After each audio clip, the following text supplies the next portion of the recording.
أعوذ بالله من الشيطان الرجيم بسم الله الرحمن الرحيم وَلَقَدْ جِئْنَاهُمْ بِكِتَابٍ فَصَّلْنَاهُ عَلَى عِلْمٍ هُدًى وَرَحْمَةً لِقَوْمٍ يُؤْمِنُونَ۔ ہم تمہیں کہتے ہیں وَلَقَدْ جِئْنَاهُمْ، اور ہم نے ان کو پہنچا دی ہے بِكِتَابٍ، یہ کتاب پہنچا دی ہے، یہ قرآن دے دیا ہے، فَصَّلْنَاهُ، اور ہم نے اس قرآن کو کھول کر بیان کر دیا ہے، علی علم، اور ہم نے اس سے راہ بتا دی ہے، ہم نے اس سے علم دیا ہے قرآن سے ایک، وہدن، اور اللہ نے راہ دی ہے، ورحمتن، اور خدا نے اپنی مہربانی کی ہے۔ کس کے لیے یہ تینوں چیزیں کی ہیں؟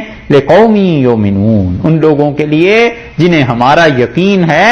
ہم نے اس قرآن کو ان کے لیے ہدایت کا مرکز بنا دیا، ہم نے اس قرآن کو انہیں دیا ہے، اور وہ کیا کرتے ہیں؟ علم والے ہیں، وہ علم رکھتے ہیں، اور ہم نے اس قرآن کو جو لوگ ہم پہ یقین رکھتے ہیں ان کے لیے رحمت بنا دیا ہے۔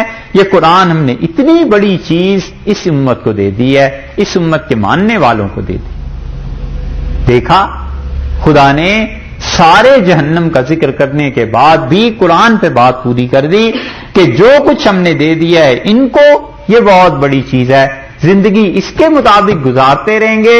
قبر میں بھی جب وہ پوچھے گا فرشتہ کہ ما یدریک، کہاں گزاری زندگی، کیا پڑھا ہے، تو کہے گا کہ قرأت کتاب اللہ، اللہ کی کتاب میں نے پڑھی ہے، وصدقت بہ، اور خدا کی کتاب کی تصدیق کرتا ہوں۔ اللہ نے کہا یہ کتاب، اس میں علم بھی ہے، نظریات، نظریہ درست و توحید کا، ہدن، زندگی پر چلنے کے لیے، زندگی بھر عمل کے لیے یہ قرآن ہدایت ہے، اور باطن اندر یہ قرآن رحمت ہے۔ تمہاری ظاہر کی، باطن کی، نظریات کی، عمل کی، ہر زندگی کے پہلو اور شعبے پر یہ قرآن غالب ہے۔